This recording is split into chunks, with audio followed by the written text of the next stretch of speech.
guys, I think like 70% of them are like on offers. They're like new. They're phone Okay. setting closing, and they've like maybe a couple of these guys have closed their first few deals. So I Okay. think it's like perfect to like this crowd to like connect with. I think it's great. Sure. Okay. So where are we at most of people here? Like just like type of one in the chat if you're already on an offer, two if you're not on an offer, just so I can see the people we got on the call so I can make a judgment on what we need to train on today.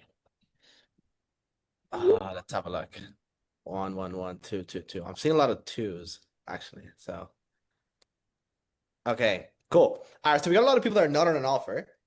What would be good to cover, mainly skill set wise? We could go over two things. I'm gonna let you guys choose. Okay, I'm gonna do a 1, 2 in the chat again. Okay, I want if you guys want to cover objection handling, do a 1 in the chat. If you guys want to cover pre-handling objections, put a 2 in the chat. Okay. Wait, JP. Wait, don't give us too much. Wait, how much do you want me to give you? Wait, hold on. I gotta fly out to you, give you a gift, bro. You're good, bro. Oh, okay, so we got a 2s. Okay, I think is that pre-handling winning? I think we got pre-handling winning. Okay. 2 was pre-handling, right? I gotta make sure. I think it was, yeah? Okay. All right, we're gonna rip pre-handling today. Tim, what do you think about that? Beautiful. Okay, cool. So I think pre-handling is super, super key. Number one, let's break down what is pre-handling an objection. Number one is obviously pre-handling the objection before it comes up in a prospect's mind. But like, why do we do that? Because a lot of people like the objection. But what we need to realize is that if we leave the objections to the very end, it's like a bar. I like to call it like a bar, right? Let's say the bar is this big of the resistance that the prospect has at the end of that conversation. If we do not lower it to like here or here before the end of the call, we're going to get so much resistance. It's going to be so hard to overcome that objection. Because what happens at the end, if we don't pre-handle objections, we're just going to start throwing 2, 3, 4, 5 objections. And there's going to be so much internal resistance. It's going to be so hard to overcome. So why it's so important for us to pre-handle the objection. So again, at the end, we can have a much easier and smoother close. Maybe you do get some objections. Yes. Does that mean it's going to be as hard for you to overcome? Is it going to take you 1 hour, 2 hours? No. And even if you do sell them, sometimes you get a refund. So that's why it's really important to pre-handle. Okay. Now, when we pre-handle, there's a couple processes I want you to understand. Number one is the questions you ask to be able to get them to tell you the real objection. Tim, I'll use you for a second. You want to role play with me?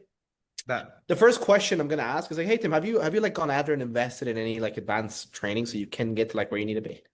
Not yet, man. No. Okay, cool. Just so you know, guys, 99% of people are going to tell you no. Okay, most people that you're going to be up against are probably going to tell you no, unless you're on a training mentorship. Like most people always say, yeah, they invest in something else can't, right? But if they say yes, there's a different route that I want you guys to follow that we'll go into in just a second. Okay, then I'm going to ask this question. So I guess Tim, like, what's really prevented you from going after and investing in training? Just to see if I can help. I just never really looked into it. Like I just saw added, like it was pretty compelling. So like, why not? Okay, cool. Pause. So first thing we need to understand, that question that I asked, what prevented you? Why did I ask that question? Because past experiences lead to beliefs. So whatever prevented him in the past will stop him. But something very key, this is where like 99% of people are going to fail. Tim just said, oh, I didn't really think about it. I just came across the ad. That's like the first time I'm here. Most people are going to be like, oh shit, that's the real objection. I got to start pre-handling that. Sorry to break the news. That's not the real objection. The real objection is either money or fear. So we have to get to the real objection. Now, when he says that, so Tim, say that one more time so I can show you how to get to the real objection. Yeah, I mean, I just never really looked into any mentorship, but like I saw ad, looked good. Okay. But like, Sure. I'm here now. I guess remind me again, how long ago did you have the goal of getting to like 15 grand a month so you can change you and your family's life? Man, like forever. Right. So it's and the reason I say that, man, is like you told me, hey, man, there's no gyms out there. Like, of course, there's a gym out there, but it's that we have to make it a priority to look for it. Would that be a crazy thing for me to say, or do you agree? I agree. Okay. So what prevented you from making a mentorship a priority so you can get to 15 grand a month and change you and your family's life? I don't know. Like there's just I've never seen anything that I think made sense to me. Like I'm a pretty cautious buyer. Oh, okay. Pause. So now what did we get? Can anyone tell me? What did we just get from Tim? We got some concerns. I'm a pretty cautious buyer. What objection is that leading to? Type 1 in the chat if it's money, type 2 in the chat if it's fear. Yes, fear. Good stuff. Okay, so we're leading towards fear now. That's what we're going to get. Now, how do we actually get him to admit it? So you said, I'm a pretty cautious buyer. Now I want to understand, where does that way of thinking come from? Because the nuanced part about fear is that fear isn't just one objection. It's not like, oh, it's fear. Yeah, everything is just one big fear. No, there's different types of fears. Let me break that down. There's fears of past failures. Let's say Tim had an ex that cheated on him. He's going to be a little bit scared going into that next girl. Let's Oh, for say sure. Yeah. Yeah. A lot of that. Yeah. exactly right. There's the second, which is like fear of them actually getting the result, like fear of them going in the program and getting the result, being uncertain and actually getting that. Third, fear of them putting in the commitment level necessary to get that result, right? So I don't know which one of these it is. So am I just gonna start overcoming any general fear? No, I'm gonna ask him a question around it. So I'll say, hey Tim, like where does that uncertainty come from to see if I can help? Yeah. It's just, I don't know. I just hear a lot about like courses online and people getting scammed. So it's just like, it makes me cautious when I'm like Okay, look forward to something to buy. that's fair. So his caution slash uncertainty is what? Is it one, two, or three, guys? Which one is it? Type in the chat and I can tell you guys. It's two, exactly right. He's fearful of getting the result, right? Or of him being able to get that result. So, very simply, how I'm going to overcome this, I'm just going to show you, right? I'll be like, fair enough, Tim. I guess when it comes to like being scams out there, like, do you believe there's people who obviously there are scams, but there's also people out there who can help you with getting to your goal? Yeah, no, I believe it. Yeah, 100%. I guess there's always two types of people in those scenarios, though. There's the people who say, oh, yeah, everything's a scam, and they don't do anything. Or the people who say, yes, there is scams out there, but I'm going to believe in someone because I want a better future myself and my family. Who do you think is going to get further in life? The latter. Yeah, exactly right, man. But it's like, is it fair for me to say that, like, in these last year where you haven't done anything, you have let that uncertainty overcome you, and you have let that and been the guy who just said everything's a scam and hasn't invested in anything? That's fair. I Okay. mean, yeah, it's yeah. Now, because I'm on the same team and I want to help you, man, I just want you to understand, like, that way of thinking where you have thought everything has been a scam, where has that led you in the past year? Just still looking to get this going, like to Yeah. start this. Which means what, though? I need to make a change. Yeah. Because what's going to continue to happen, man, if we continue to adapt this belief system that everything's a scam, we don't trust anybody, like, what's going to continue to happen then? JP, I'm not gonna make 15 grand a month. Well, whose choice is it? It's mine. Yeah. Are you willing to settle for that, though? Because you can, and most people do. I'm not willing to settle for that now. So I guess, like, why now are you going to overcome this belief system? Be the guy who doesn't think everything's a scam and actually believe in someone so you can get the XYZ outcome. Pause. So let me just show you what I did. Okay. What did I do at the end? I said, why now are you not going to let objection overcome you anymore and be the guy who doesn't believe that objection? So how can he give me that objection? He can't, can he? Because we just pre-handle it and overcome it. Does that make sense, everybody? Now, let me break down the formula of what I did so you understand the concept and like the breakdown of what you really need to do to overcome an objection. So, first thing I did is number one, I reframed them on there is scams out there, but there's also people who are good, right? Number one, I reframed them on that. Second, I got him to understand that if he doesn't do anything and he continues to believe everybody's a scam, he's going to continue to be in the same place, right? So I got him to understand the consequences of where his actions, where his way of thinking has gotten him and where his way of thinking is going to continue to get him if he continues to have the same belief system. Does that make sense? Cool. And then again, the why now are you going to overcome that way of thinking? So they Okay, I got a question though. Yeah. Because I think this is great. Like the guys have to understand it's sequential. You can't Yes. you can't just ask the third, the fifth question. It goes one after the other. Yeah. But right in our framework, we pre-handle everything in a certain order, through like expiration and pain, through commitment, urgency, and then pitch. Like a lot of our guys, what I say is like when these little things, like these inklings come up, we're like, oh, it's fear. Do we want to tackle that right then and there, or wait to the correct part of the framework to then actually dig deep and be like, yeah, like swerving the conversation back to them? Yeah. Or else, So my belief system is you overcome it. And the reason I do that is one simple thing.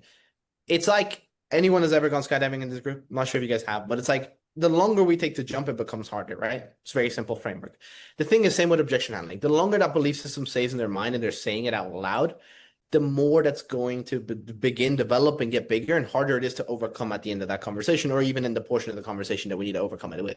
Plus, but do you not think, JP, do you not Yeah. think that it is necessary to tap, tap, tap, tap, tap, and sequentially tap to then dig when there's something there, right? Because I don't want to focus on fear when it's like, okay, Yeah. what if it's like actually this, Mm. right? So how do you mean exactly so I can understand?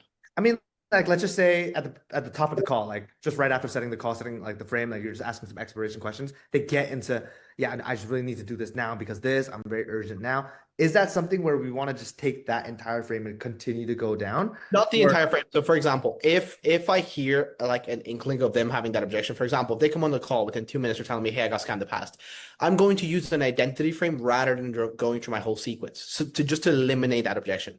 The way I will do it. So, let's say, for example, you get on the call and Tim, you say, "Oh, well, I've been scammed in the past." I'd be like, "Oh, well, kudos to you for being on the call in the first place, man," because it just shows a lot about who you are. You'd be surprised how many people let that experience overcome them rather than overcoming that experience. sure. Like what typically happens to those people? And I just do a mini identity frame to get them to buy into the identity of the person who doesn't let that experience overcome him.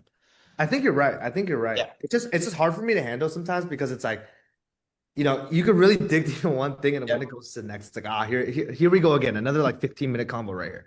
Right? Yeah, Like, yeah. we know where the So path. I don't think we have to last so long in it, but what we do is we want to at least do something to mini overcome that concern, so it's not so big. Because the issue is like everyone tries to last like 20 minutes of pre-handling. We don't have to.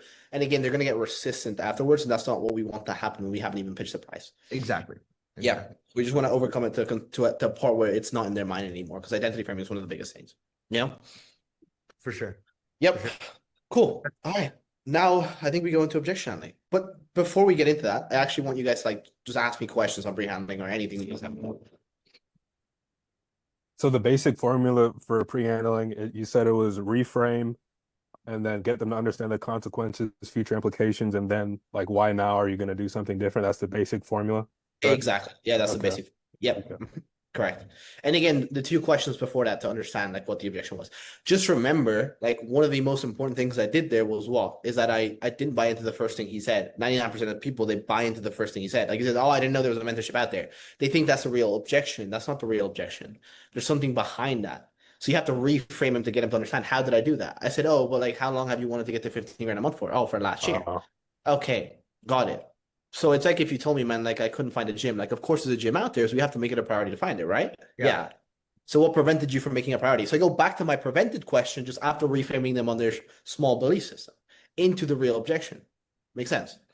Wait, so JP, I know that a lot of the sales training you do is B2C, but Yeah. can we run this exact thing back, but for B2B? I'm just going to be Sure. a big line. Yeah. So I think this B2B would be client. really helpful for our guys. We Okay. got MCA guys in here too. Like, Let's run that. Okay. So I guess like what have you done in terms of investing in like a program so you can scale the business? yeah, I've worked with agencies before. Okay. I've like worked with 1 to 2 consultant Okay. coaches. Yeah. Okay. And how'd that go for you, man? Just all right. I mean, like you see other people succeeding and failing with the curriculum, but I think it's like all Yeah. right. Like it works. Well, what about your personal experience though? I guess that's like more what I want to focus on. Like, do you feel like you reached the goal you wanted in that mentorship? I mean, my goal is to scale my detail business to 50K a month. We're Mhm. still around 2030. We haven't hit that mark. We have added like a lot of systems in our business. Okay, so you feel like you have improved to an extent, but just haven't gotten to your goal. Yeah, I mean, we're on our way there, but yeah, Okay. you can do that. How long ago did you invest in that training? Just to make sure we're on the same page. Yeah, like about 4 months ago. 4 months ago. Okay. I guess like in the last 4 months, what's prevented you from going out there and getting like more training? Because like as you know, every successful business, they don't just invest one time, they continuously reinvest in their business. So what prevented you from doing so? I mean, I think I don't know about that. Like I think just like investing in one person and like one way and what they do, like I just really wanted to give them a shot, right? Sure. Like I And don't know. you- I don't know if I'm not investing with saying- you guys I have to like Yeah. change things in my business. Like And I'm not saying you didn't. All I'm saying you did wait 4 months though after that investment to regain and re-engage that conversation. So my question to you is why didn't you go back and invest in something else? Like why did you end up just like not doing anything again? man, just working it. I mean, I truly believe in the system, but it's Yeah. just like I think maybe it's just some time, but just curious what else is Sure. out. Like, And I'm not saying you didn't, right? But it's like the same thing as like any successful business. Like do they do the same things from like 0 to 10, from 10 to 20, from like 10 to 100? No, they do different things, right? So we have to do different things to scale the different portions in our business. So for you, man, like what prevented you from like taking that next step to scale your business to 100 grand a month? Oh, just like I don't have sales personnel and like sometimes the ads are funky. Okay, so the ads are funky. You don't have sales personnel? How do you mean by that? It's just like, ads like this. We work with a couple agencies and like, yeah, they bring the leads, but they're like kind of inconsistent. And with the sales reps just like dealing with churn, like I just need to find good guys and like build it up. But systems course. Yeah, Yeah. it just depends though, because like, do you feel like you 100% had everything figured out in the marketing side to be able to get good salespeople? I I'm not sure. You can be honest with me. You didn't sound too sure, which is fine, right? And it didn't seem like you were over the moon with that process that you had in place. Because the thing is, right? It's like regardless of the salespeople that we have on board, if we don't have marketing, are we ever going to be able to make the money that we need to for the business? No, no, no. Exactly right. So like the biggest thing is not about really looking at the salespeople, it's more prioritizing like why did we fix the marketing? So between me and you, man, like we're on the same team. Like what actually held you back from like prioritizing the marketing and investing in it so you can get the results you need? Um, man, just no, I guess no agency that I can trust to actually get it done. Everyone has crazy guarantees, so it's just like Okay.